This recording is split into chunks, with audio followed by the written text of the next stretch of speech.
believe this is the first English country house you have stayed at, Miss Worsley. Yes, Lady Caroline. You have no country houses, I'm told, in America. We have not many. Have you any country? Of what we should call country? We have the largest country in the world, Lady Caroline.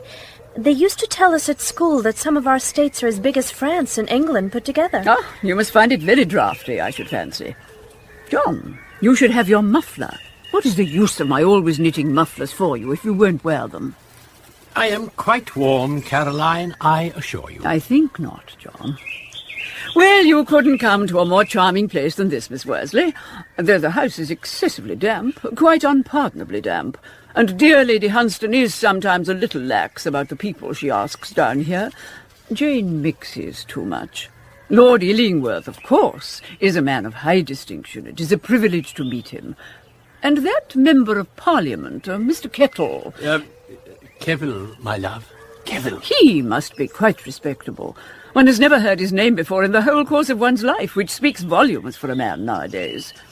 But Mrs. Allonby is hardly a very suitable person. I dislike Mrs. Allonby. I dislike her more than I can say. I am not sure, Miss Worsley, that foreigners like yourself should cultivate likes or dislikes about the people they're invited to meet. Mrs. Allonby is very well born. She is a niece of Lord Brancaster's. It is said, of course, that she ran away twice before she was married, but you know how unfair people often are. I myself don't believe she ran away more than once. Mr. Arbuthnot is very charming. Ah, yes. The young man who has a post in a bank. Lady Hunstanton is most kind in asking him here, and Lord Illingworth seems to have taken quite a fancy to him. Mr. Arbuthnot has a beautiful nature. He's so simple, so sincere. He has one of the most beautiful natures I've ever come across.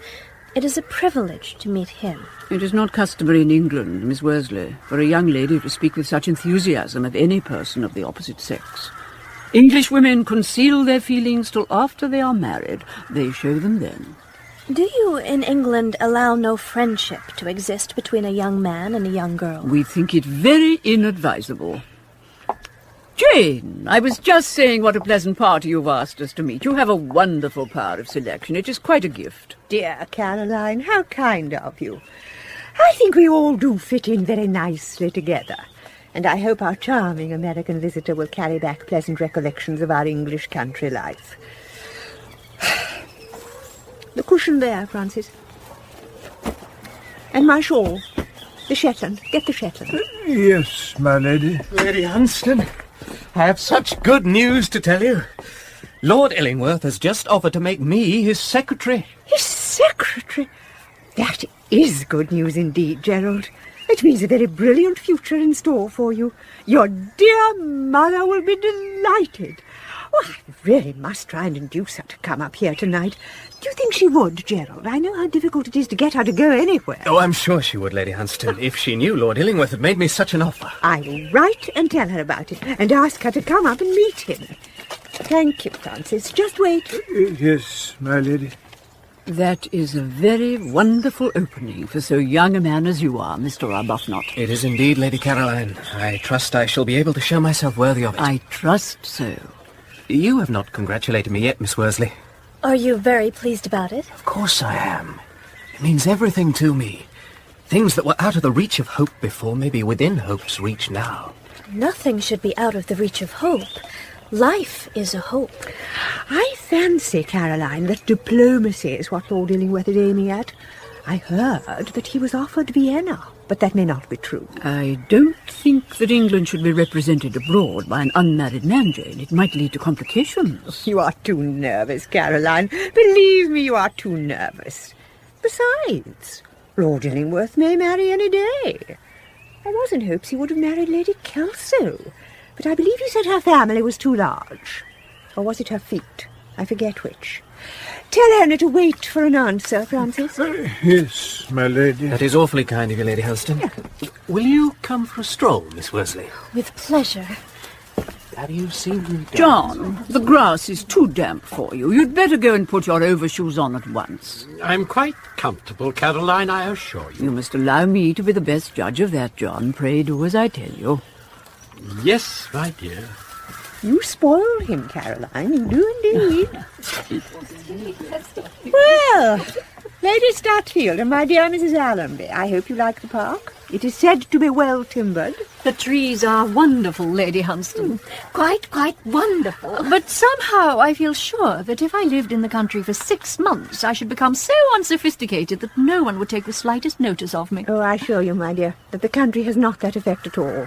Why, it was from Melthorpe, which is only 2 miles from here, that Lady Belton eloped with Lord Feathersdale. I think to elope is cowardly. It's running away from danger, and danger has become so rare in modern life. As far as I can make out, the young women of the present day seem to make it the sole object of their lives to be always playing with fire. The one advantage of playing with fire, Lady Caroline, is that one never gets even singed.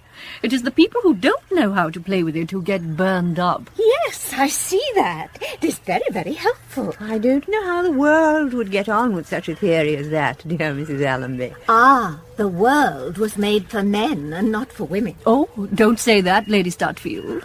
We have a much better time than they have. There are far more things forbidden to us than are forbidden to them. Yes, that is quite true. I had not thought of that. Well, Mr Kevel, have you got through your work? I have finished my writing for the day, Lady Hunstanton. It has been an arduous task. The demands on the time of a public man are very heavy nowadays, very heavy indeed, and I don't think they meet with adequate recognition. John, have you got your overshoes on? Yes, my love. I think you had better come over here, John. It is more sheltered. I'm quite comfortable, Caroline. I think not, John. You had better sit beside me. And what have you been writing about this morning, Mr. Kevel? On the usual subject, Lady Statfield, on purity. That must be such a very, very interesting thing to write about. Are you in favour of women taking part in politics, Mr. Kettle? Kevel, my love. Kevel. The growing influence of women is the one reassuring thing in our political life, Lady Caroline. Women are always on the side of morality, public and private. It is so very, very gratifying to hear you say that. Ah, yes. The moral qualities in women. That is the important thing. I'm afraid, Caroline, that dear Lord Illingworth doesn't value the moral qualities in women as much as he should. The world says that Lord Illingworth is very, very wicked.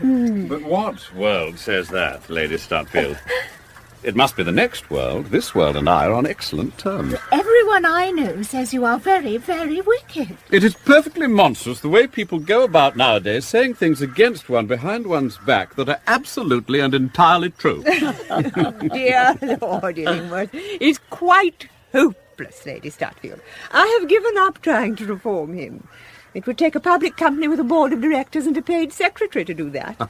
But you have the secretary already, Lord Illingworth, haven't you? Ah. Gerald Arbuthnot has told us of his good fortune. It is really most kind of you. He is an admirable young man, and his mother is one of my dearest friends. He has just gone for a walk with our pretty American. She's very pretty, is she not? Far too pretty. These American girls carry off all the good matches. Why can't they stay in their own country? They're always telling us it is the paradise of women. It is, Lady Caroline. That is why, like Eve, they are so extremely anxious to get out of it. Who are Miss Worsley's parents? Miss Worsley, Caroline, is an orphan. Her father was a very wealthy millionaire, or philanthropist, or both, I believe, who entertained my son quite hospitably when he visited Boston. I don't know how he made his money originally. I fancy in American dry goods. What are American dry goods? American novels. I'm afraid you don't appreciate America, Lord Illingworth. It is a very remarkable country, especially considering its youth. The youth of America is their oldest tradition. It has been going on now for 300 years. To hear them talk, one would imagine they were in their first childhood. As far as civilization goes, they're in their second. There is undoubtedly a great deal of corruption in American politics. I suppose you allude to that. I wonder. Politics are in a sad way everywhere, I am told. Well, they certainly are in England. Dear Mr. Cardew is ruining the country. I wonder if Mrs. Cardew allows him. I'm sure, Lord Illingworth, you don't think that uneducated people should be allowed to have votes. I think they are the only people who should. Oh, Do you take no side, then, in modern politics, Lord Illingworth? One should never take sides in anything, Mr. Kevel. Taking sides is the beginning of sincerity, and earnestness follows shortly afterwards, and the human being becomes a bore. However, the House of Commons really does very little harm. You can't make people good by Act of Parliament. That is something. You cannot deny that the House of Commons has always shown great sympathy with the sufferings of the poor. That is its special vice. That is the special vice of the age. One should sympathise with the joy, the beauty, the colour of life. The less said about life's sores, the better, Mr. Kebble. Still, our East End is a very important problem. Quite so. It is the problem of slavery. And we are trying to solve it by amusing the slaves. Certainly a good deal may be done by means of cheap entertainments, as you say, Lord Illingworth. Dear Dr. Daubney, our rector here, provides, with the assistance of his curates, really admirable recreations for the poor during the winter, and much good may be done by means of a magic lantern or a missionary or some popular amusement of that kind. I am not at all in favour of amusements for the poor, Jane. Blankets and coal are sufficient. There is too much love of pleasure amongst the upper classes as it is. Health is what we want in modern life. The tone is not healthy. Not healthy at all. You're quite right, Lady Caroline. I believe I am usually right. Horrid word, health. Silliest word in our language, and one knows so well the popular idea of health. The English country gentleman galloping after a fox. The unspeakable in full pursuit of the uneatable. Are you going, Mrs. Allonby? Just as far as the conservatory. Lord Illingworth told me this morning that there was an orchid there as beautiful as the 7 deadly sins. Dear, I hope there is nothing of the kind. I will certainly speak to the gardener. May I escort you, Mrs. Allonby? Certainly, Lord Illingworth. Remarkable type, Mrs. Allonby. She lets her clever tongue run away with her sometimes. Is that the only thing, Jane, Mrs. Allonby allows to run away with her? Oh, I hope so, Caroline, I'm sure. You believe good of everyone, Jane. It is a great fault. Do you really think, Lady Caroline, that one should believe evil of everyone? I think it is much safer to do so, Lady Stutfield. Until, of course, people are found out to be good. But that requires a great deal of investigation nowadays. But there is so much unkind scandal in modern life. Lord Illingworth remarked to me last night at dinner that the basis of every scandal is an absolutely immoral certainty. Lord Illingworth is, of course, a very brilliant man, but he seems to me to be lacking in that fine faith in the nobility and purity of life which is so important in this century. Yes, quite important, is it not? He gives me the impression of a man who does not appreciate the beauty of our English home life.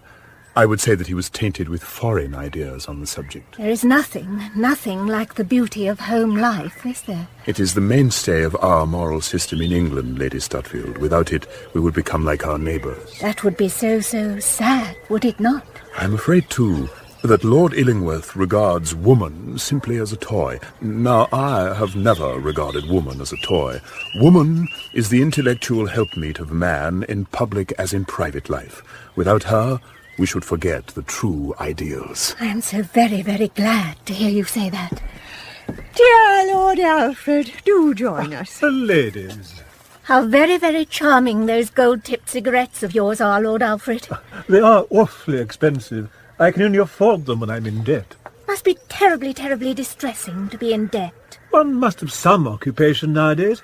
If I hadn't my debts, I shouldn't have anything to think about. All the chaps I know are in debt. But don't the people to whom you owe the money give you a great deal of annoyance? Oh, no. They write. I don't. How very strange. A letter, my lady. Ah, here is a letter, Caroline, from dear Mrs Arbuthnot.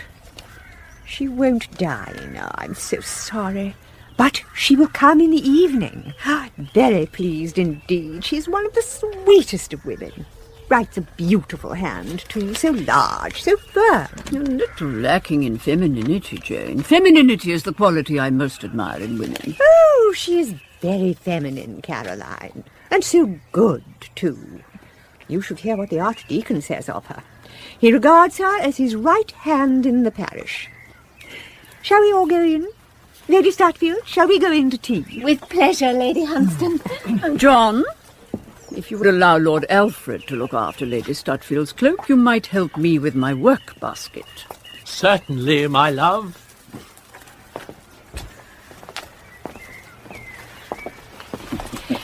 Curious thing. Plain women are always jealous of their husbands. Beautiful women never are. Beautiful women never have time. They're always so occupied in being jealous of other people's husbands. I should have thought Lady Caroline would have grown tired of conjugal anxiety by this time. Sir John is her fourth? So much marriage is certainly not becoming.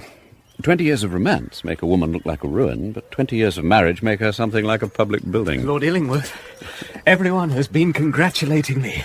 Lady Hunstanton and Lady Caroline and everyone. I hope I shall make a good secretary. You will be the pattern secretary, Gerald. Charming fellow, Gerald Arbuthnot. He is very nice indeed. But I can't stand the American young lady. Why? She told me yesterday, and in quite a loud voice too, that she was only 18. It was most annoying. One should never trust a woman who tells one her real age. A woman who would tell one that would tell one anything. She is a Puritan besides. Ah, that is inexcusable. I don't mind plain women being Puritans. It is the only excuse they have for being plain, but she is decidedly pretty. I admire her immensely. What a thoroughly bad man you must be. What do you call a bad man? The sort of man who admires innocence. And a bad woman? Oh, the sort of woman a man never gets tired of. You are severe on yourself. Define us as a sex. Sphinxes without secrets. Does that include the Puritan women? Do you know, I don't believe in the existence of Puritan women. I don't think there is a woman in the world who would not be a little flattered if one made love to her. It is that which makes women so irresistibly adorable. You think there is no woman in the world who would object to being kissed? Very few. Miss Worsley would not let you kiss her. Are you sure? Quite. What do you think she'd do if I kissed her? Either marry you or strike you across the face with her glove. What would you do if she struck you across the face with her glove? Fall in love with her, probably. Then it is lucky you are not going to kiss her. Is that a challenge? It is an arrow shot into the air. Don't you know that I always succeed in whatever I try? I'm sorry to hear it. We women adore failures. They lean on us. You worship successes. You cling to them. We are the laurels to hide their baldness. And they need you always. Except at the moment of triumph. They are uninteresting then. How tantalizing you are. Lord Illingworth, there is one thing I shall always like you for. Only one thing, and I have so many bad qualities. Ah, don't be too conceited about them. You may lose them as you grow old. I never intend to grow old. But what is the mysterious reason why you will always like me? It is that you have never made love to me. I have never done anything else. Really? I have not noticed it. How fortunate. It might have been a tragedy for both of us. We should each have survived. One can survive everything nowadays, except death, and live down anything except a good reputation. Have you tried a good reputation? It is one of the many annoyances to which I have never been subjected. It may come. Why do you threaten me? I will tell you when you have kissed the Puritan. Tea is served in the yellow drawing-room, my lord. Tell her ladyship we're coming in. Yes, my lord. Shall we go into tea? Do you like such simple pleasures? I adore simple pleasures. They are the last refuge of the complex. But if you wish, let us stay here. Yes. Let us stay here. The book of life begins with a man and a woman in a garden. It ends with revelations. You fence divinely. But the button has come off your foil. I have still the mask. It makes your eyes lovelier. Thank you. Come. Oh. What a curious handwriting. It reminds me of the handwriting of a woman I used to know years ago. Who? Oh, no one. No one in particular. A woman. Of no importance. Come.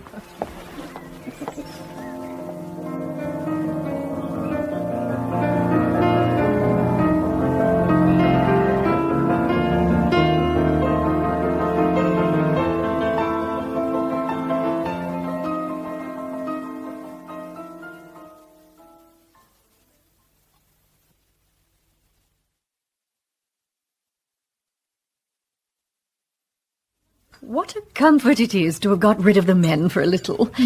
The annoying thing is that the wretches can be perfectly happy without us. That is why I think it is every woman's duty never to leave them alone for a single moment, except during this short breathing space after dinner, without which I believe we poor women would be absolutely worn to shadows. Worn to shadows, dear. Yes, Lady Hunstanton. It is such a strain keeping men up to the mark. They're always trying to escape from us. It seems to me that it is we who are always trying to escape from them. Men are so very, very heartless. They know their power and use it. What stuff and nonsense all this about men is. The thing to do is to keep men in their proper place. But what is their proper place, Lady Caroline? Looking after their wives, Mrs. Allonby. Really? And if they're not married? If they are not married, they should be looking after a wife. It's perfectly scandalous, the amount of bachelors who are going about society. There should be a law passed to compel them all to marry within 12 months. But do you really think, dear Caroline, that legislation would improve matters in any way? I am told that nowadays all the married men live like bachelors and all the bachelors like married men. I certainly never know one from the other. Well, I suppose the type of husband has completely changed since my young days, but I'm bound to state that poor dear Hunstanton was the most delightful of creatures and as good as gold. My husband is a sort of promissory note. I'm tired of meeting him. But you renew him from time to time, don't you? Oh, no, Lady Caroline. I have only had one husband as yet. I suppose you look upon me as quite an amateur. With your views on life, I wonder you married at all. So do I. My dear child, I believe you are really very happy in your married life, but that you like to hide your happiness from others. I assure you I was horribly deceived in earnest. Oh, I hope not, dear. I knew his mother quite well. She was a Stratton, Caroline, one of Lord Crowland's daughters. Victoria Stratton, I remember her perfectly. Then you should certainly know Ernest, Lady Caroline. It is only fair to tell you he has got no conversation at all. I adore silent men. Oh, Ernest isn't silent. He talks the whole time. But he's got no conversation. What he talks about, I don't know. I haven't listened to him for years. But was it something very, very wrong that Mr. Allonby did? Did he become angry with you and say anything that was unkind or true? Well, I will tell you, if you solemnly promise to tell everybody else. Oh, thank you, thank you. I will make a point of repeating it. When Ernest and I were engaged, he swore to me positively on his knees that he had never loved anyone before in the whole course of his life. I was very young at the time, so I didn't believe him, I needn't tell you. Unfortunately, however, I made no inquiries of any kind till after I'd been actually married 4 or 5 months. I found out then that what he had told me was perfectly true. And that sort of thing makes a man so absolutely uninteresting. My dear child, you don't mean to tell me that you won't forgive your husband because he never loved anyone else? Did you ever hear such a thing, Caroline? It is much to be regretted that in our rank of life the wife should be so persistently frivolous, under the impression, apparently, that it is the proper thing to be. Do you know, Lady Caroline, I don't think the frivolity of the wife has ever anything to do with it. More marriages are ruined nowadays by the common sense of the husband than by anything else. How can a woman be expected to be happy with a man who insists on treating her as if she were a perfectly rational being? Yes, the common sense of husbands is certainly most trying. Do tell me your conception of the ideal husband. I think it would be so very, very helpful. The ideal husband? There couldn't be such a thing. The institution is wrong. The ideal man, then, in his relation to us? He would probably be extremely realistic. The ideal man. Oh, the ideal man should talk to us as if we were goddesses and treat us as if we were children. He should refuse all our serious requests and gratify every one of our whims. He should always say much more than he means and always mean much more than he says. But how could he do both, dear? He should persistently compromise us in public and treat us with absolute respect when we're alone. And yet he should always be ready to have a perfectly terrible scene whenever we want one, and to become miserable, absolutely miserable at a moment's notice, and to overwhelm us with just reproaches in less than 20 minutes, and to be positively violent at the end of half an hour, and to leave us forever at 7:45 when we have to go and dress for dinner. And when, after that, one has seen him for really the last time, and he's refused to take back the little things he has given one, and promised never to communicate with one again, or to write one any foolish letters, he should be perfectly broken-hearted, and telegraph to one all day long, and send one little notes every half hour, buy a private hansom, and dine quite alone at the club, so that everyone should know how unhappy he was. And then, if his conduct has been really quite irreproachable, and one has behaved really badly to him, he should be allowed to admit that he has been entirely in the wrong, and when he has admitted that, it becomes a woman's duty to forgive, and one can do it all over again from the beginning, with variations. How clever you are, my dear. You never mean a single word you say. Thank you, thank you. It has been quite entrancing. I must try and remember it all. Do you think, Mrs. Allonby, I shall ever meet the ideal man? Or are there more than one? There are just 4 in London, Lady Stutfield. My dear, What has happened? Do tell me. I had completely forgotten that the American young lady has been in the room all the time. I'm afraid that some of this clever talk may have shocked her a little. Ah, that will do her so much good. Let us hope she didn't understand much. I think I had better go over and talk to her. Well, dear Miss Worsley, how quiet you have been in your little corner all this time. I suppose you have been reading a book? There are so many books here in the library. No, I have been listening to the conversation. You mustn't believe everything that was said, you know, dear. I didn't believe any of it. That is quite right, dear. I couldn't believe that any women could really hold such views of life as I have heard tonight from some of your guests. I hear you have such pleasant society in America. I am afraid in England we have too many artificial social barriers. We don't see as much as we should of the middle and lower classes. In America, we have no lower classes. Really? What a very strange arrangement. There are a great many things you haven't got in America, I'm told, Miss Worsley. They say you have no ruins, no curiosities. The English aristocracy supply us with our curiosities, Lady Caroline. As for ruins, we are trying to build up something that will last longer than brick or stone. What is that, dear? Ah, yes, an iron exhibition, is it not, at that place that has the curious name? We are trying to build up life, Lady Hunstanton, on a better, truer, purer basis than life rests on here.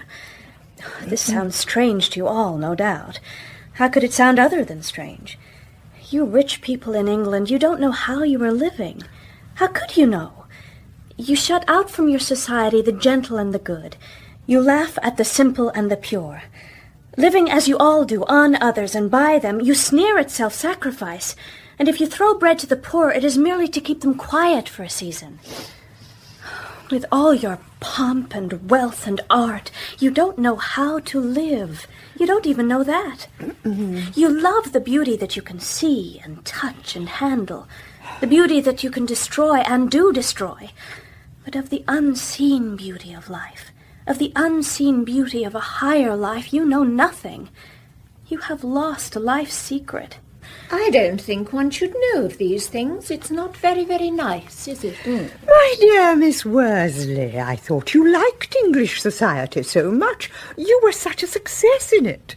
And you were so much admired by the best people. I quite forget what Lord Henry Weston said of you, but it was most complimentary, and you know what an authority he is on beauty. Lord Henry Weston. I remember him, Lady Hunstanton. A man with a hideous smile and a hideous past. He is asked everywhere. No dinner party is complete without him. What of those whose ruin is due to him? They are outcasts. They are nameless. If you met them in the street, you would turn your head away.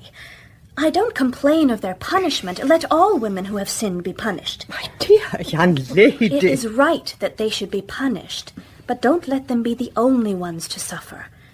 If a man and woman have sinned, let them both go forth into the desert to love or loathe each other there.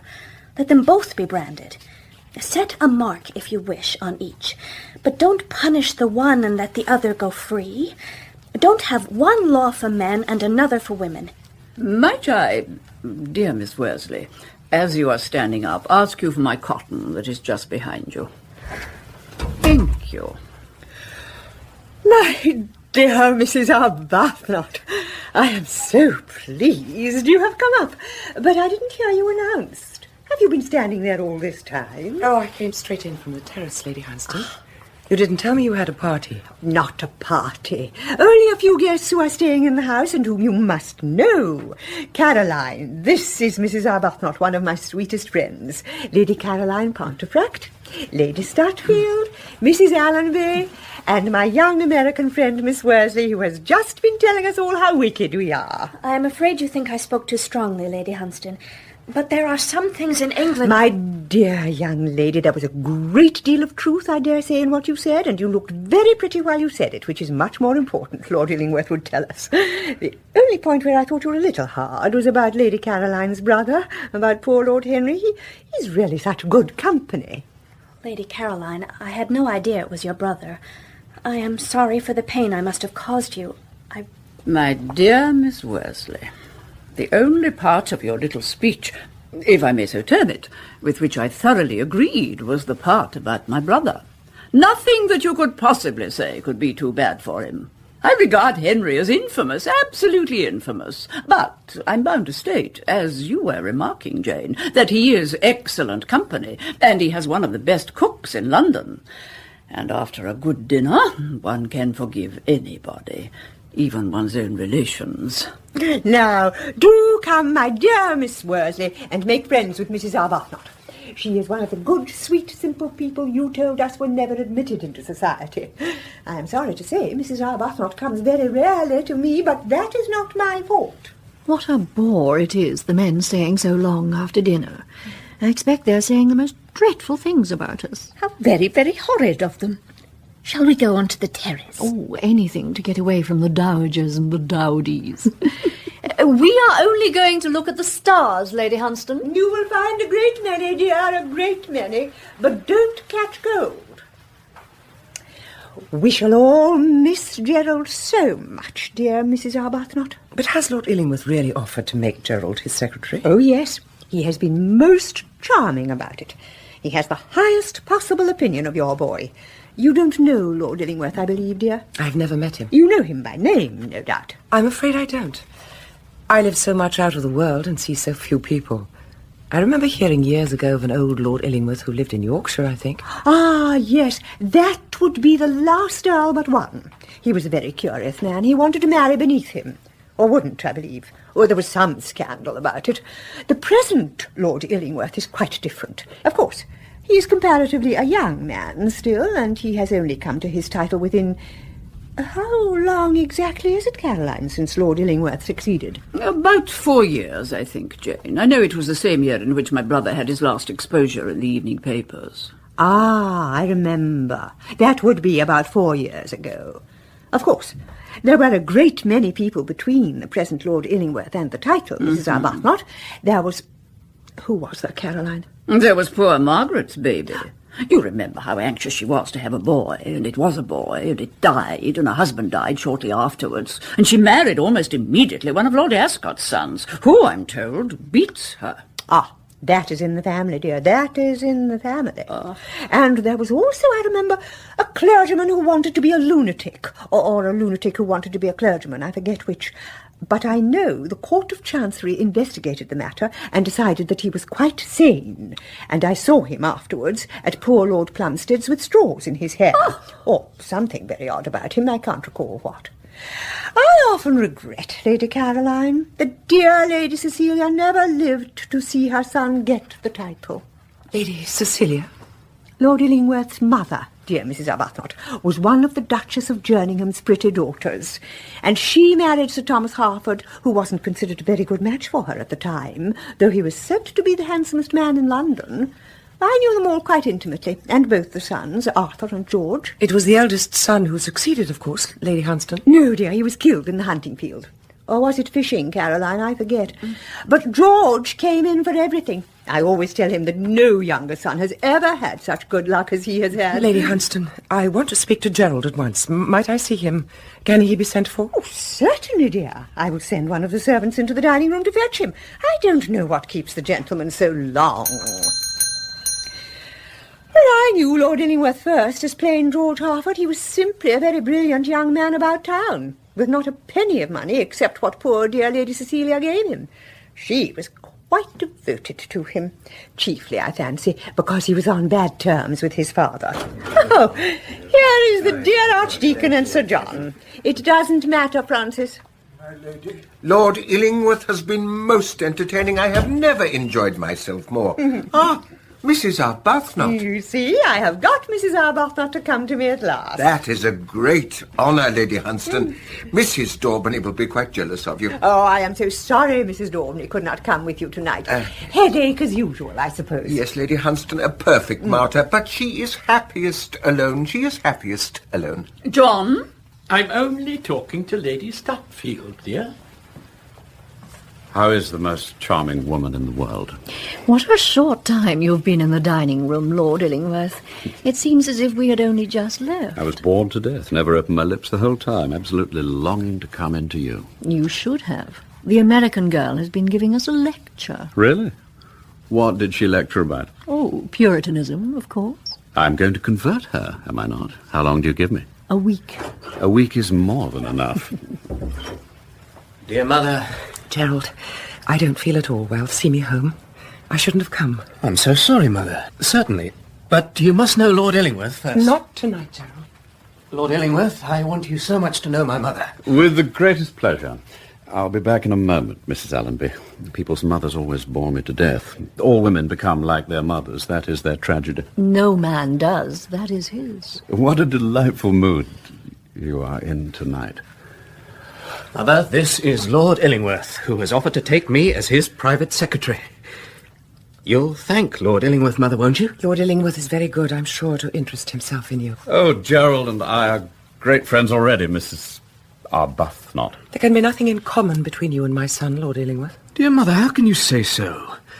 Of course, Lord Illingworth is awfully clever and that sort of thing. There's nothing Lord Illingworth doesn't know. My dear boy. He knows more about life than anyone I've ever met. I feel an awful duffer when I'm with you, Lord Illingworth. Of course, I have had so few advantages. I have not been to Eton or Oxford like other chaps. But Lord Illingworth doesn't seem to mind that.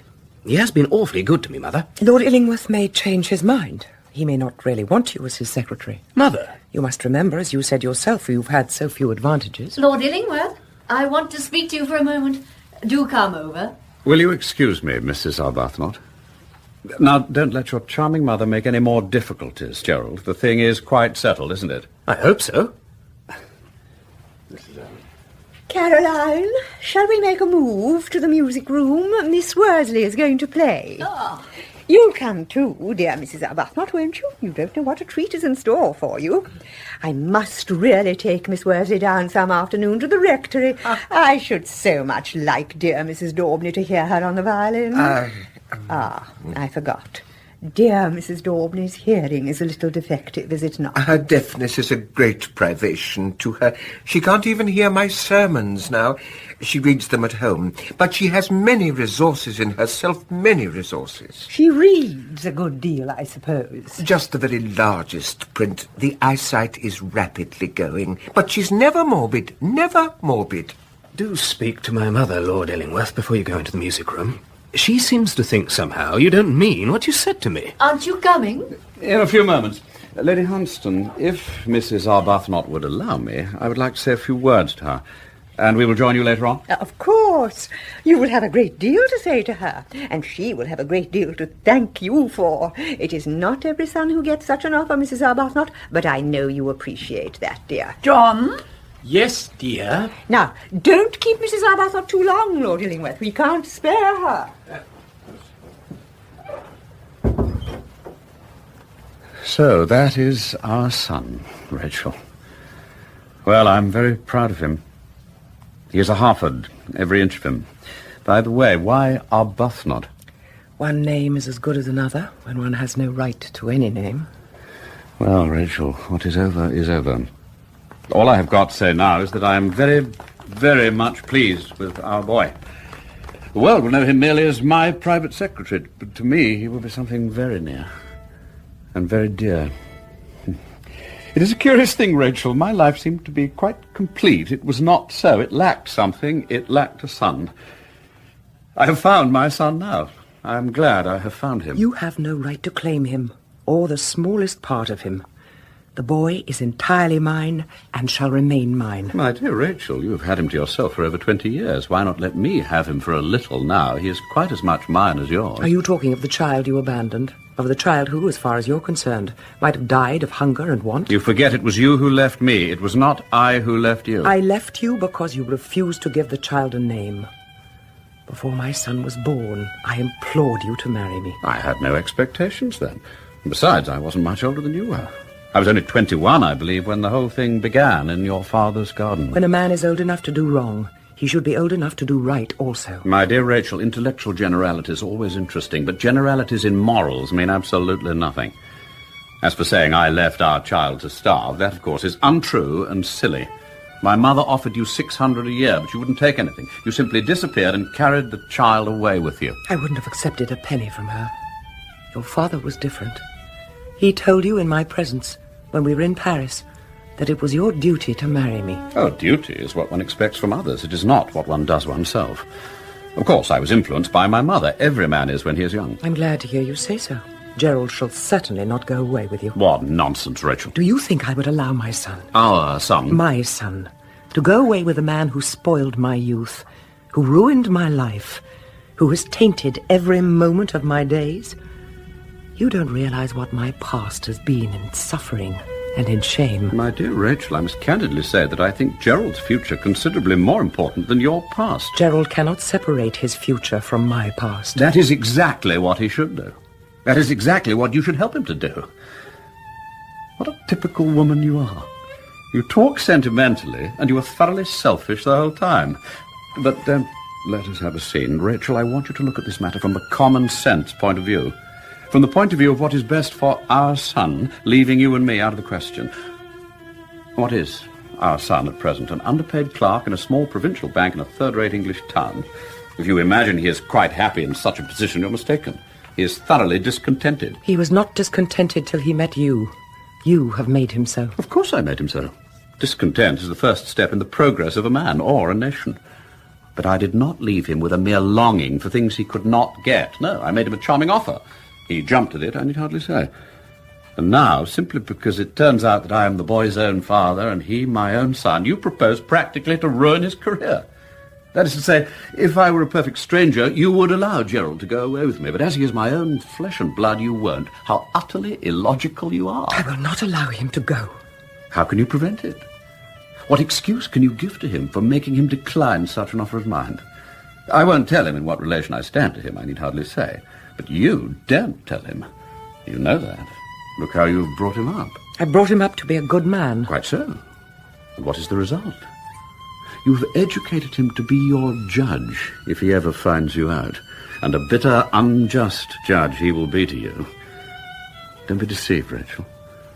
Children begin by loving their parents. After a time, they judge them. Rarely, if ever, do they forgive them. George, don't take my son away from me. I have had 20 years of sorrow. And I have only had one thing to love me, only one thing to love. You have had a life of joy and pleasure and success. Don't come now and rob me of all I have in the whole world. You are so rich in other things. George, don't take Gerald from me. Rachel, at the present moment, you are not necessary to Gerald's career. I am. There is nothing more to be said on the subject. I will not let him go. Here is Gerald. He has a right to decide for himself. Well, dear mother, I hope you've settled it all with Lord Illingworth. I have not, Gerald. Your mother seems not to like your coming with me for some reason. Why, Mother? I thought you were quite happy here with me, Gerald. I didn't know you were so anxious to leave me. Mother, how can you talk like that? I thought you would have been proud to see me Lord Illingworth's secretary. I do not think you would be suitable as a private secretary to Lord Illingworth. You have no qualifications. I don't wish to seem to interfere for a moment, Mrs Arbuthnot, but as far as your last objection is concerned, I surely am the best judge. And I can only tell you that your son has all the qualifications I'd hoped for. He has more, in fact, than I had even thought of. Far more. Have you any other reason, Mrs Arbuthnot, why you don't wish your son to accept this post? Have you, Mother? Do answer. If you have, Mrs Arbuthnot, pray say it. We are quite by ourselves here. Whatever it is, I need not say I will not repeat it. Mother? If you would like to be alone with your son, I will leave you. You may have some other reason you don't wish me to hear. I have no other reason. Then, my dear boy, we may look on the thing as settled.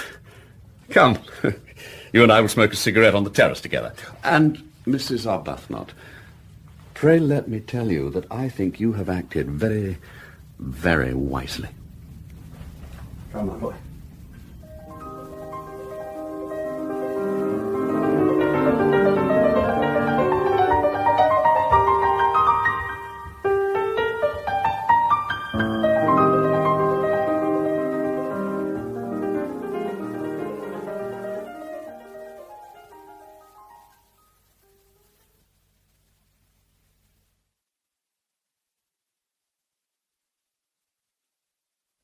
Thoroughly sensible woman, your mother, Gerald.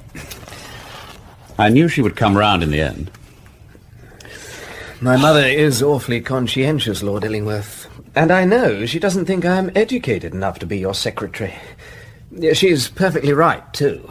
I was fearfully idle when I was at school, and I couldn't pass an examination now to save my life. Don't be afraid. Remember that you've got on your side the most wonderful thing in the world. Youth. To win back my youth, Gerald, there is nothing I wouldn't do. Except take exercise, get up early, or be a useful member of the community. But you don't call yourself old, Lord Illingworth. I'm old enough to be your father, Gerald. I don't remember my father. He died years ago. So Lady Hunstanton told me. It is very curious. My mother never talks to me about my father. I sometimes think she must have married beneath her. Oh, really? You have missed not having a father, I suppose, Gerald. Oh, no. My mother has been so good to me. No one ever had such a mother as I have had. I suppose your mother is very religious and that sort of thing? Oh, yes. She's always going to church. Ah, she is not modern, and to be modern is the only thing worth being nowadays. You want to be modern, don't you, Gerald? You want to know life as it really is, not to be put off with any old-fashioned theories about life. Well, what you have to do at present is simply to fit yourself for the best society. A man who can dominate a London dinner table can dominate the world. By the way, Gerald, you should learn how to tie your tie better. Sentiment is all very well for the buttonhole, but the essential thing for a necktie is style. A well-tied tie is the first serious step in life. I might be able to learn how to tie a tie, Lord Illingworth, but I should never be able to talk as you do. I don't know how to talk. Oh, talk to every woman as if you loved her, and to every man as if he bored you, and at the end of your first season you will have the reputation of the most perfect social tact. But it is very difficult to get into society, isn't it? To get into the best society nowadays, one has either to feed people, amuse people, or shock people. That is all. I suppose society is wonderfully delightful. To be in it is merely a bore, but to be out of it is simply a tragedy. Society is a necessary thing. No man has any real success in this world unless he has got women to back him, and women rule society. If you have not got women on your side, you are quite over. You might just as well be a barrister or a stockbroker or a journalist at once. It is very difficult to understand women, is it not? You should never try to understand them. Women are pictures. Men are problems. If you want to know what a woman really means, which, by the way, is always a dangerous thing to do, look at her. Don't listen to her. But women are awfully clever, aren't they? One should always tell them so, but to the philosopher, my dear Gerald, women represent the triumph of matter over mind, just as men represent the triumph of mind over morals. How then can women have so much power, as you say they have? The history of women is the history of the worst form of tyranny the world has ever known, the tyranny of the weak over the strong. It is the only tyranny that lasts. You have never been married, Lord Illingworth, have you? Men marry because they're tired. Women because they're curious. Both are disappointed. But don't you think one can be happy when one is married? Perfectly happy, but the happiness of a married man, my dear Gerald, depends on the people he is not married. But if one is in love... One should always be in love. That is the reason one should never marry. Love is a very wonderful thing, isn't it? When one is in love, one begins by deceiving oneself, and one ends by deceiving others. That is what the world calls a romance. But a really grande passion is comparatively rare nowadays. It is the privilege of people who have nothing to do.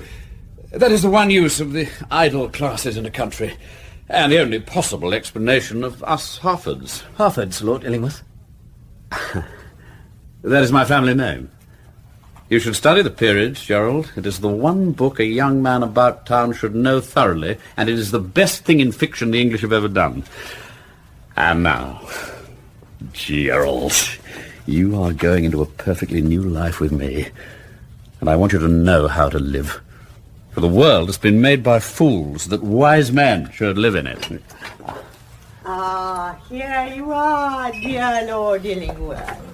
Well, I suppose you have been telling our young friend Gerald what his new duties are to be, and giving him a great deal of good advice over a pleasant cigarette. I have been giving him the best of advice, Lady Hunstanton, and the best of cigarettes. I'm so sorry I was not here to listen to you, but I suppose I am too old now to learn. Oh. Except from you, dear Archdeacon, when you are in your nice pulpit. Ah, thank you. But then I always know what you are going to say, so I don't feel alarmed. Dear Mrs Arbuthnot, do come and join us. Come, dear. Gerald has been having such a long talk with Lord Illingworth.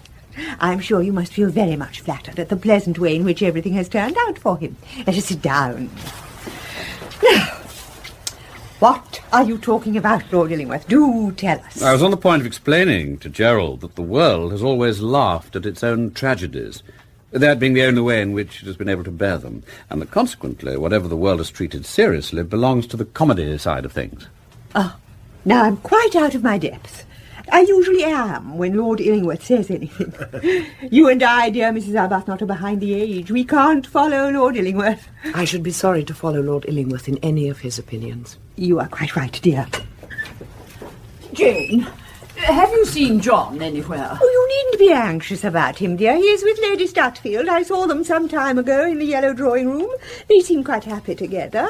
You are not going, Caroline. Pray, sit down. I think I had better look for John. It doesn't do to pay men so much attention, and Caroline has really nothing to be anxious about. Lady Stutfield is very sympathetic. She is just as sympathetic about one thing as she is about another. A beautiful nature. Aha, here is Sir John. And with Mrs Allonby, too. Sir John, Caroline has been looking everywhere for you. We have been waiting for her in the music room, dear Lady Hunstanton. Oh, the music room, of course. I thought it was the yellow drawing room. My memory is getting so defective. Mrs Daubney has a wonderful memory, hasn't she? She used to be quite remarkable for her memory, but since her attack, she recalls chiefly the events of her early childhood. But she finds great pleasure in such retrospections, great pleasure. Dear Lady Stutfield, and what has Mr Kevel been talking to you about? About bimetallism, as well as I remember. Oh, bimetallism. Is that a very nice subject? However, I know people discuss everything very freely nowadays. What did Sir John talk to you about, dear Mrs Allonby? He has been most interesting on the subject of Patagonia. Oh? Savages seem to have quite the same views as cultured people on almost all subjects. They are excessively advanced. What do they do? Apparently, everything. Oh.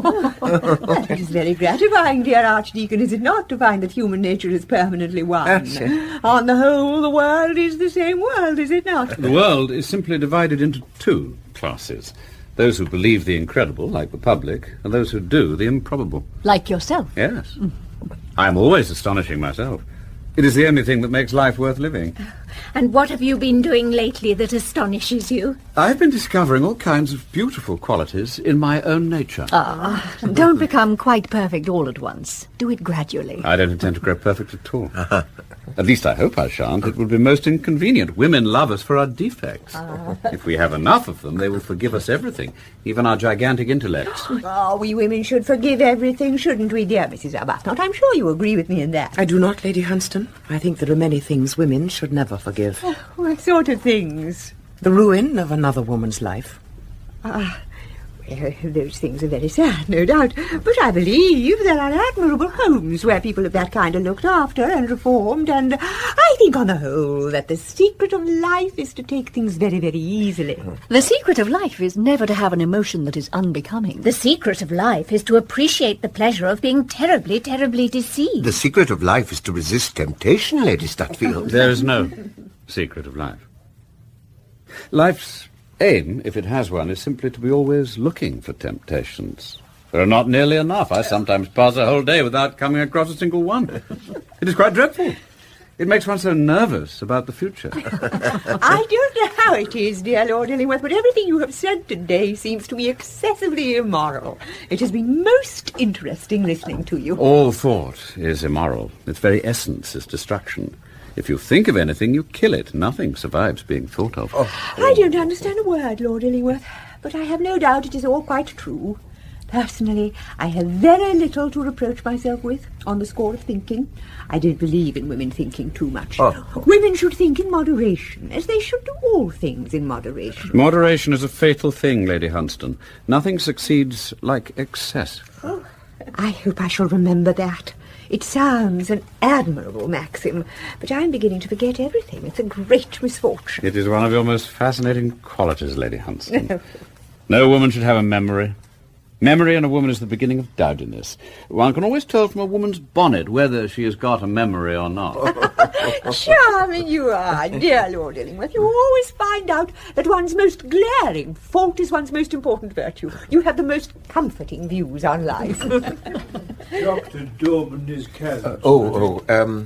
Dear Archdeacon, it is only 10:30. I'm afraid I must go, Lady Hunstanton. Tuesday is always one of Mrs. Dauburney's bad nights. Oh, well, I won't keep you from her. Come along. We will all see you to your carriage. I have told Francis to put a brace of partridge with the carriage. Mrs. Dauburney may fancy them. It is very kind of you, but Mrs. Dauburney never touches solids now. Lives entirely on jellies. But she is wonderfully cheerful, wonderfully cheerful. She has nothing to complain of. There is a beautiful moon tonight, Lord Illingworth. Let us go and look at it. To look at anything that is inconstant is charming nowadays. You have your looking-glass. It is unkind. It merely shows me my wrinkles. Mine is better behaved. It never tells me the truth. Then it is in love with you.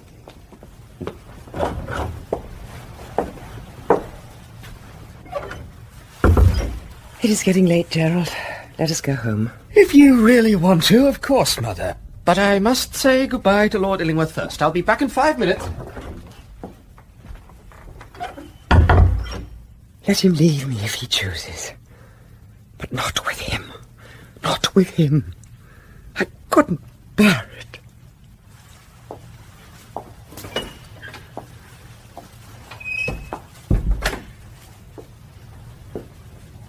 What a lovely night it is, Mrs. Arbuthnot. Is it?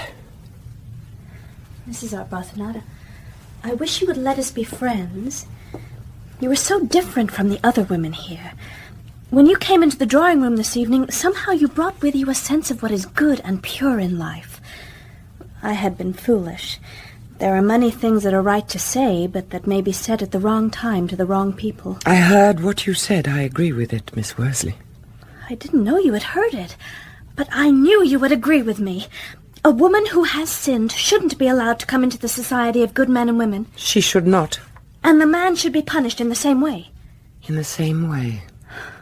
And the children, if there are children, in the same way also? Yes, it is right that the sins of the parents should be visited on the children. It is a just law. It is God's law. It is one of God's terrible laws.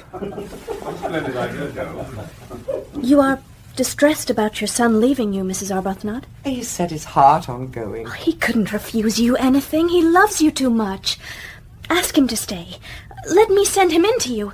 He's on the terrace at this moment with Lord Illingworth. Do ask him to stay.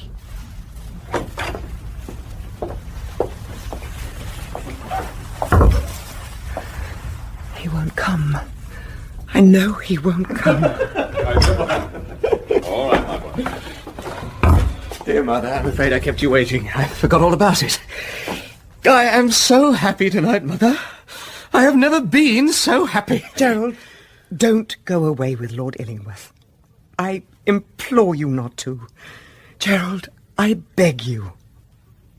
Mother, how changeable you are. An hour and a half ago in the drawing room, you agreed to the whole thing. Now you turn round and make objections and try to force me to give up my one chance in life. Yes, my one chance. It is very strange that when I have such a wonderful piece of good luck, the one person to put difficulties in my way should be my own mother. Besides, you know, Mother, I love Hester Worsley. And if I had a position, if I had prospects, I could ask her to... Don't you understand now, Mother, what it means to me to be Lord Illingworth's secretary? I fear you need have no hopes of Miss Worsley. I know her views on life. She's just told them to me. Then I have my ambition left, at any rate. That is something. I'm glad I have that. You have always tried to crush my ambition, Mother, haven't you? I think success is a thing worth having. You have been wrong in all that you taught me, Mother, quite wrong. Lord Illingworth is a successful man. He is a fashionable man. He is a man who lives in the world and for it. Well, I would give anything to be just like Lord Illingworth. I would sooner see you dead. Mother, what is your objection to Lord Illingworth? Tell me right out. What is it? He is a bad man. I suppose you think him bad because he doesn't believe the same things as you do. Well, men are different from women, Mother. It is natural that they should have different views. It is not what Lord Illingworth believes or what he does not believe that makes him bad. It is what he is. Mother, is it something you know of him? Something you actually know? It is something I know. How long have you known it? For 20 years. Is it fair to go back 20 years in any man's career? And what have you or I to do with Lord Illingworth's early life? What business is it of ours? What this man has been, he is now and will be always. Mother, tell me what Lord Illingworth did. If he did anything shameful, I will not go away with him. Surely you know me well enough for that. Gerald, come near to me. Quite close to me, as you used to do when you were a little boy. When you were Mother's own boy. Gerald, there was a girl once. She was very young. She was little over 18 at the time. George Harford, that was Lord Illingworth's name then. George Harford met her. She knew nothing about life. He knew everything. He made this girl love him. He made her love him so much that she left her father's house with him one morning. He had solemnly promised to marry her, and she had believed him.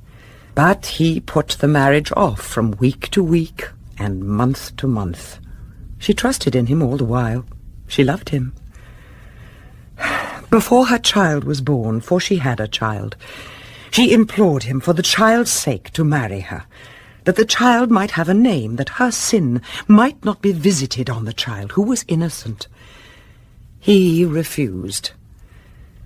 After the child was born, she left him, taking the child away, and her life was ruined, and her soul ruined, and all that was sweet and good and pure in her ruined also. She suffered terribly. She suffers now. She will always suffer. For her there is no joy, no peace, no atonement. The fire cannot purify her. The waters cannot quench her anguish. Nothing can heal her. No anodyne can give her sleep. No poppies forgetfulness. She is lost. She is a lost soul. That is why I call Lord Illingworth a bad man. That is why I don't want my boy to be with him. My dear Mother, it all sounds very tragic, of course. But I dare say the girl was just as much to blame as Lord Illingworth was.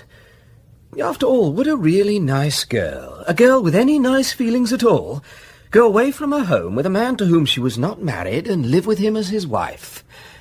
No nice girl would. Gerald, I withdraw all my objections. You are at liberty to go away with Lord Illingworth when and where you choose. Dear Mother, I knew you wouldn't stand in my way. You are the best woman God ever made. And as for Lord Illingworth, I don't believe he is capable of anything infamous or base. I can't believe it of him. I can't. Let me go! Let me go! Oh, save me! Save me from him! From whom? He has insulted me. Horribly insulted me. Save me! Who? Who is dead? My dear Miss Worsley. That man! Lord Illingworth, you have insulted the purest thing on God's earth. A thing as pure as my own mother. You have insulted the woman I love most in the world with my own mother. As there is a God in heaven, I will kill you! No! Don't hold me, Mother! Don't hold me! I'll kill him! Gerald! Let me go, I say! Stop, Gerald, stop! He is your own father!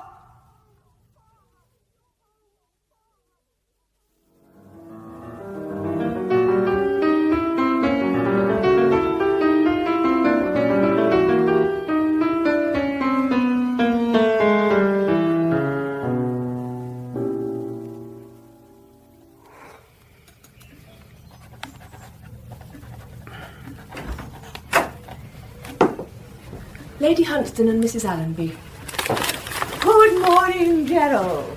Good morning, Lady Hunstanton. Good morning, Mrs Allonby. Good morning, Mr Arbuthnot.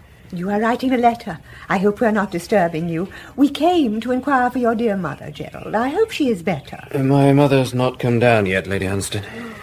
I'm afraid the heat was too much for her last night.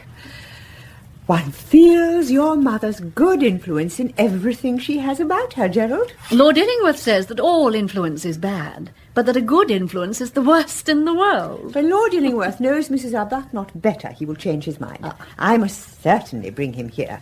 Most women in London nowadays seem to furnish their rooms with nothing but orchids, foreigners, and French novels. But here we have the room of a sweet saint. Fresh natural flowers, books that don't shock one, pictures that one can look at without blushing. But I like blushing. Well, there is a good deal to be said for blushing if one can do it at the proper moment. By the by, Gerald, I hope your dear mother will come and see me more often now.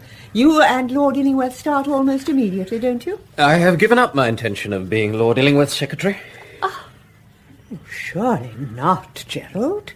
It would be most unwise of you. What reason can you have? I don't wish to leave my mother. Now, Gerald, that is pure laziness on your part. Not leave your mother. If I were your mother, I would insist on your going. Mrs Arbuthnot's compliments, my lady, but she has a bad headache and cannot see anyone this morning. A bad headache? Oh, I'm so sorry. Perhaps you'll bring her up to Hunstanton this afternoon, if she is better, Gerald? I'm afraid not this afternoon, Lady Hunstanton. Tomorrow, then. Oh, if you had a father, Gerald, he wouldn't let you waste your life here. He would send you off to Lord Illingworth at once. Goodbye, Gerald. Give my fondest love to your mother. Goodbye, Mr Arbuthnot. Goodbye.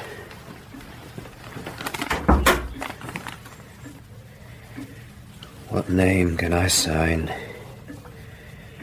I, who have no right to any name. Mother! I have just written to him. To whom? To my father.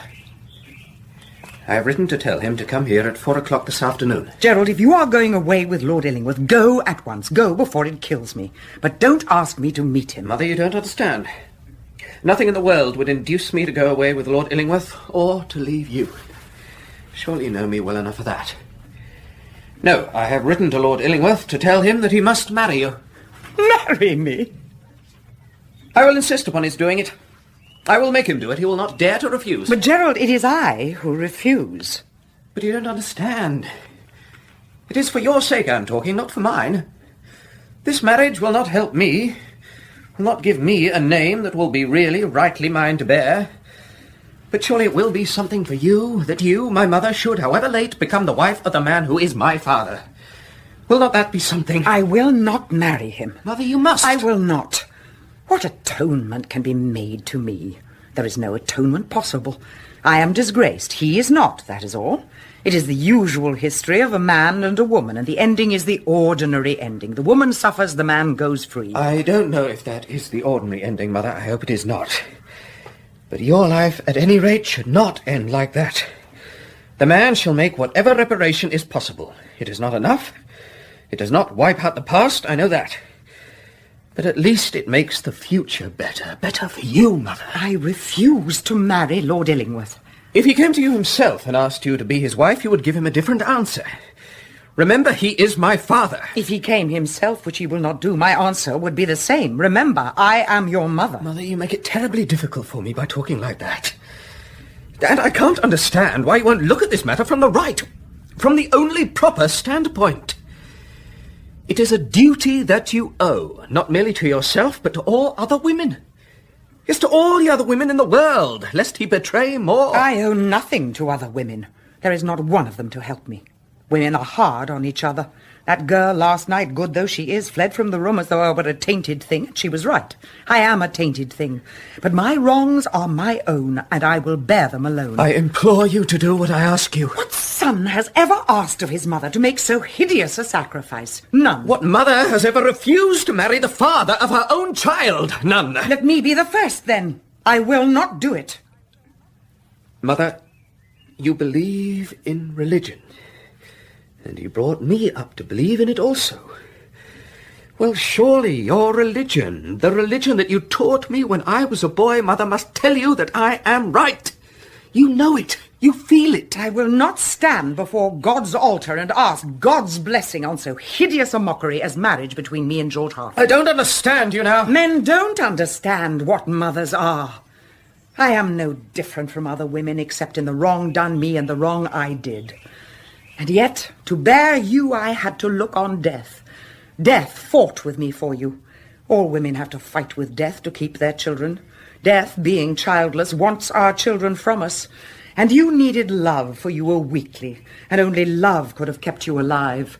Only love can keep anyone alive. And boys are careless often, and without thinking give pain, and we always fancy that when they come to man's estate and know us better, they will repay us. But it is not so. The world draws them from our side, and they make friends, and have amusements from which we are barred, and interests that are not ours. You made many friends, and went into their houses, and were glad with them. And I, knowing my secret, did not dare to follow. What should I have done in honest households? My past was ever with me. And you thought I didn't care for the pleasant things of life? I tell you I longed for them, but did not dare to touch them, feeling I had no right. You thought I was happier working amongst the poor. That was my mission, you imagined. It was not. But where else was I to go? The sick do not ask if the hand that smooths their pillow is pure, nor the dying care if the lips that touch their brow have known the kiss of sin. And you thought I spent too much of my time in going to church, but where else could I turn? God's house is the only house where sinners are made welcome. And you were always in my heart, Gerald. Too much in my heart. For though day after day, at morn or evensong, I have knelt in God's house, I have never repented of my sin. How could I repent of my sin when you, my love, were its fruit? I would rather be your mother. Oh, much rather, than have been always pure. Oh, don't you see, don't you understand? It is my dishonour that has made you so dear to me. It is my disgrace that has bound you so closely to me. Oh, don't ask me to do this horrible thing. Child of my shame, be still the child of my shame. Mother, I didn't know you loved me so much as that. And I will be a better son to you than I have been. But, Mother, I can't help it. You must become my father's wife. You must marry him. It is your duty. No, you shall not. That would be real dishonour. The first you have ever known. Esther, have you been listening? Leave him and come with me. There are other countries than England. Oh, other countries oversea. Better, wiser, and less unjust lands. The world is very wide and very big. Esther! Don't. You cannot love me at all unless you love her also. You cannot honour me unless she's holier to you. In her, all womanhood is martyred. Not she alone, but all of us are stricken in her house. Esther, what shall I do? Do you respect the man who is your father? Respect him? I despise him. He is infamous. I thank you for saving me from him last night. Oh, that is nothing. I would die to save you. But you don't tell me what to do now. Have I not thanked you for saving me? But what should I do? Ask your own heart, not mine. I never had a mother to save or shame. He is hard. He is hard. Let me go away. Mother, forgive me. I have been to blame. Don't kiss my hands. They are cold. My heart is cold. Something has broken it. Oh, don't say that. Why, at this moment you are more dear to him than ever. Dear though you have been. And oh, how dear you have been always. Oh, be kind to him. You are my mother and my father all in one. I need no second parent. It was for you I spoke, for you alone. Oh, say something, Mother. Have I but found one love to lose another? Don't tell me that. Oh, Mother, you are cruel. But has he found indeed another love? You know I have loved him always. But we are disgraced. We rank among the outcasts. Gerald is nameless. The sins of the parents should be visited on the children. It is God's law. I was wrong. God's law is only love. Come, dear. Gerald, I cannot give you a father, but I have brought you a wife. Mother, I am not worthy either of her or you. So she comes first, you are worthy. And when you're away, Gerald, with her, oh, think of me sometimes. Don't forget me. And when you pray, pray for me. We should pray when we are happiest. And you will be happy, Gerald. Oh, you don't think of leaving us? Mother, you won't leave us. I might bring shame upon you. Mother. For a little, then. And if you let me, near you always. Come out with us to the garden. Later on. Later on.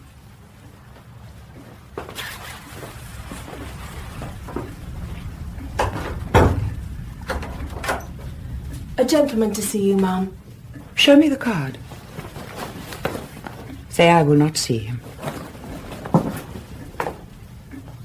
Rachel. What can you have to say to me today, George Harford? You must leave this house. My son may come in at any moment. I saved you last night. I may not be able to save you again. My son feels my dishonour strongly, terribly strongly. I beg you to go. Last night was excessively unfortunate. That silly Puritan girl making a scene because I wanted to kiss her. What harm is there in a kiss? A kiss may ruin a human life, George Harford. I know that too well. We won't discuss that at present. What is of importance today, as yesterday, is still our son. According to our ridiculous English laws, I can't legitimize Gerald. But I can leave him my property. As for a title is really rather a nuisance in these democratic days. As George Harford, I had everything I wanted. Now I have merely everything that other people want, which isn't nearly so pleasant.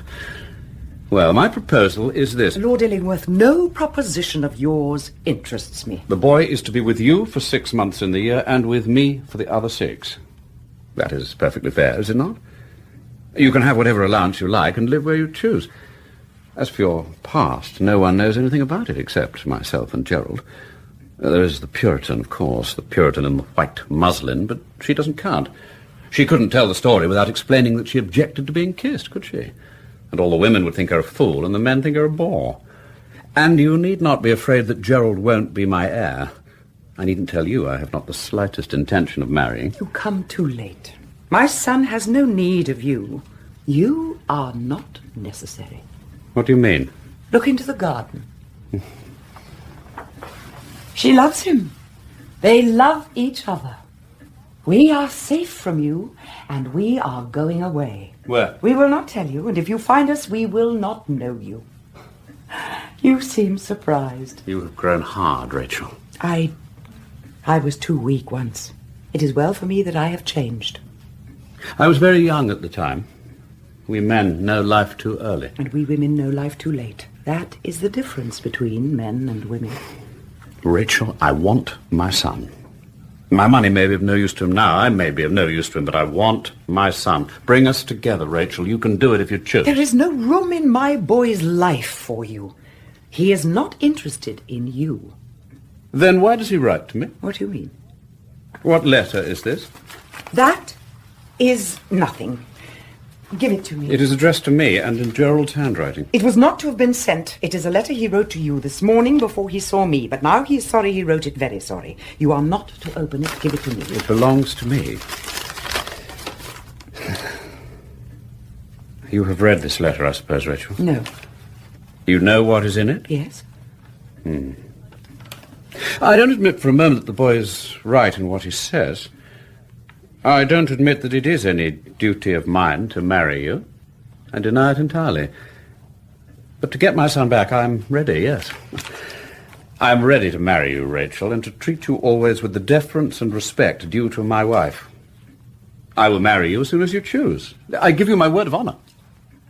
I decline to marry you, Lord Illingworth. Are you serious? Yes. Do tell me your reasons. They would interest me enormously. I have already explained them to my son. I suppose they were intensely sentimental, weren't they?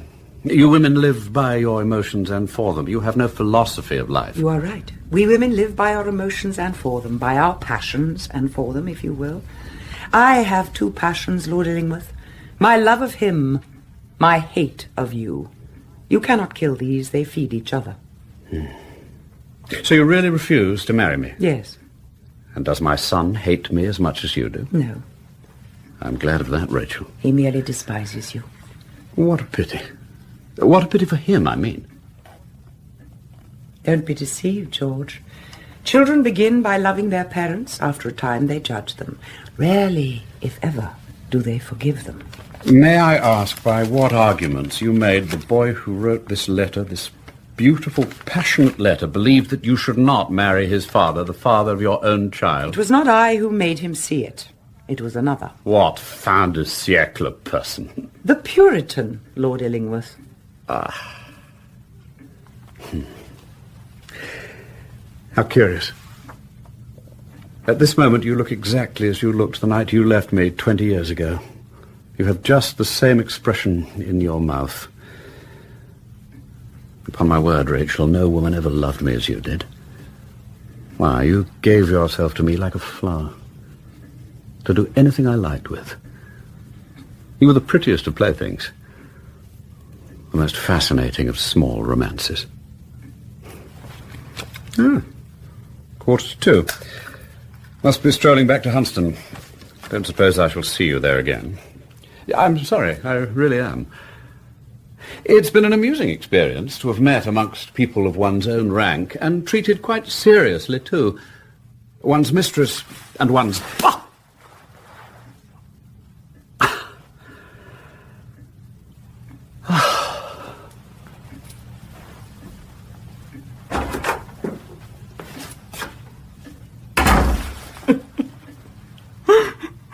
He would have said it. He would have said it. Well, dear Mother, you never came out after all, so we have come in to fetch you. Mother, you have not been crying. My boy. My boy. But you have 2 children now. You'll let me be your daughter? Would you choose me for a mother? You of all women I have ever known. Hello, Mother. Whose glove is this? You've had a visitor. Who was it? Oh, no one. No one in particular. A man of no importance.